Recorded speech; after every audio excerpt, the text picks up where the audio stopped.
The Great Barrier Reef along the coast of Australia is considered one of the greatest natural wonders of the world. It actually consists of more than 2,900 smaller reefs and 900 islands and countless species of fish. But its health and its future are very much in doubt. Miles O'Brien has the story for our weekly segment on the leading edge of science and technology.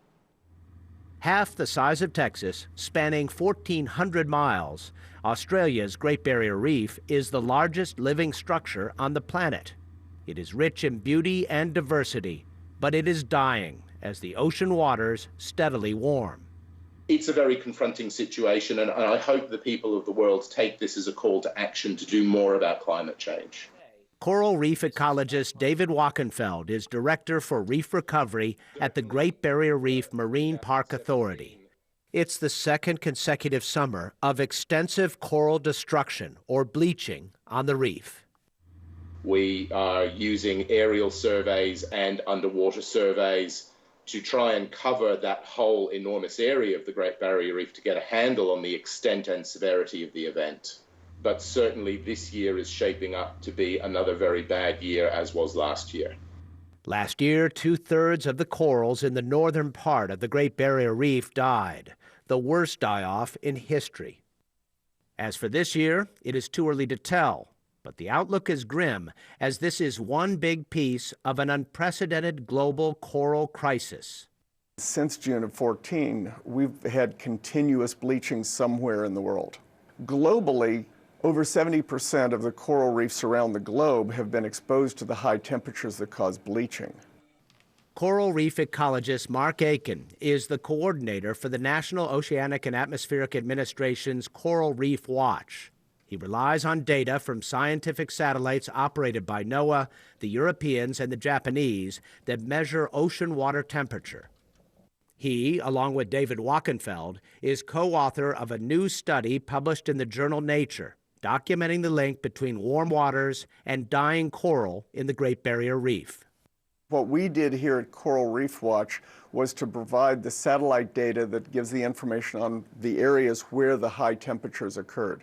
So there are charts in there showing where the bleaching was worst and where the temperatures were highest for the longest time. And the correlation between that heat stress and where the bleaching occurred was very high.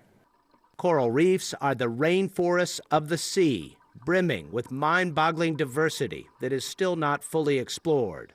Despite the fact that coral reefs occupy a very small footprint of the overall Earth's surface, less than 0.1%, an area about the size of the country of France, they're home to more species of marine organisms than any other marine ecosystem on the planet.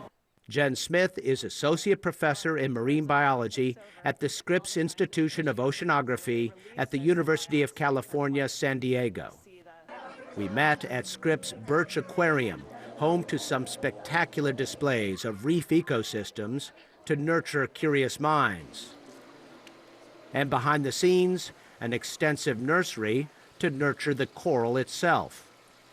Most corals are nourished through a symbiotic relationship with algae that converts sunlight into energy, which the corals tap into.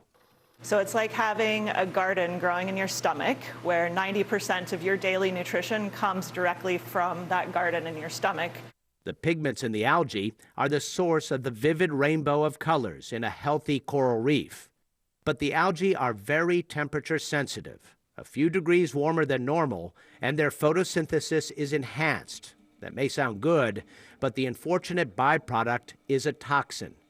So the coral is forced to spit out its food source, revealing its white color, thus the term bleaching. Jen Smith showed me Birch's display of an unhealthy, bleached coral reef. As long as you still see white skeleton, that's usually an indication that the coral is still alive, because as soon as the tissue starts dying, your seaweed will start settling on that skeleton and start growing over it. So within a matter of a few weeks to even a month during a bleaching event, you'll have an idea of whether that coral is dead and getting overgrown by seaweed, or whether it's on its way to recovery. The sustained global bleaching event is not giving corals a chance to recover. Many coral reefs are further stressed by other types of human activity, runoff from sewage, agriculture, and overfishing. But scientists say the current bleaching is happening whether those local factors are present or not. It is clear warming water is the culprit, and reducing our use of fossil fuels is the only solution. Scientists say the world must adhere to obligations to do just that, made by 195 nations in Paris in 2015.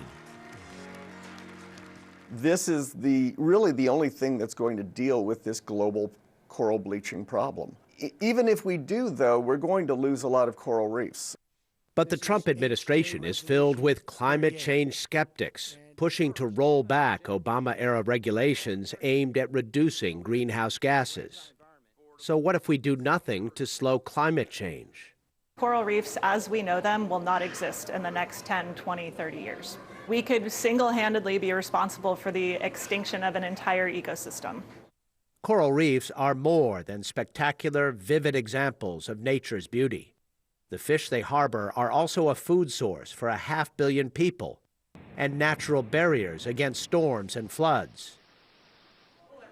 But before too long, they may only exist behind glass. Miles O'Brien, the PBS NewsHour, La Jolla, California. Clearly, they are a global treasure. Let's hope more attention is paid to how to save them.